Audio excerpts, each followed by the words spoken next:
મેહુલભાઈ, આજે આખી ઘટના સામે આવી છે, જે માંગ થઈ રહી છે, ને માંગને લઈ અને બંને સમાજ પણ આમને સામને આવી ગયા. આ આખી બાબતને લઈ અને સૌપ્રથમ તો તમે શું કહેવા માંગશો?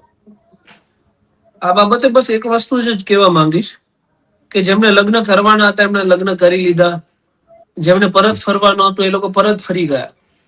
હવે સમાજ આક્રોશિત થાય, સમાજના નામે જૂથ અથડામણો થાય, પછી મોબ ભેગો થાય, મોબ એકબીજા સાથે સામસામે મારામારી કરે, સામસામે એફઆઈઆરો થાય.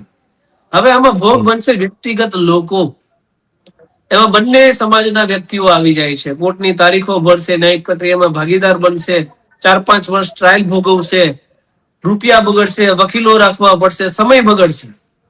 તો સીધો સાધો મતલબ ઉજ્જવલભાઈ અહીંયા એવો આવે છે કે જે તે સમયે જે તે યુવા વ્યક્તિઓ છે, યુવક છે, યુવતી છે, એમના બંધારણીય અધિકારોને ઇજ્જત આપી દીધી હોત, એને માન આપી દીધું હોત, તો પછી આ બધી સમસ્યાઓ આવત જ નહીં. ના જૂથ અથડામણો થાત, ના સામાજિક વિખવાદ થાત, ના ભાગલા પડત કે ના બીજું કઈ થાત. તો એ સામાજિક રીતે કે કાનૂની રીતે એક જ મુદ્દો સમજવાનો છે. એ મુદ્દો એ છે કે તમારે કોઈના અધિકારોને છેડવાનો કોઈ અધિકાર છે જ નહીં.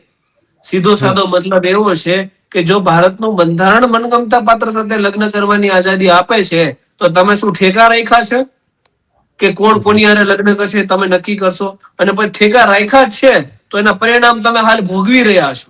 આ એના જ પરિણામ છે જે જૂથ અથડામણ થાય. આ એનું જ પરિણામ છે કે વિખવાદો થશે, લોકોમાં ભાગલા પડશે, સમાજવાદની રાજનીતિઓ થશે, રોટલા શેકાશે રાજકારણના. તો સીધી સાદી બાબત અહીંયા ઉજ્જવલભાઈ અહીંયા એવી આવે છે કે સમાજને મહદઅંશે નહીં, સંપૂર્ણપણે અહીંયા સમજવાની જરૂર છે કે તમે યુવાનોને પોતાની રીતે જિંદગી જીવવા દો. એ ભૂલો કરે ત્યારે સમજ આપો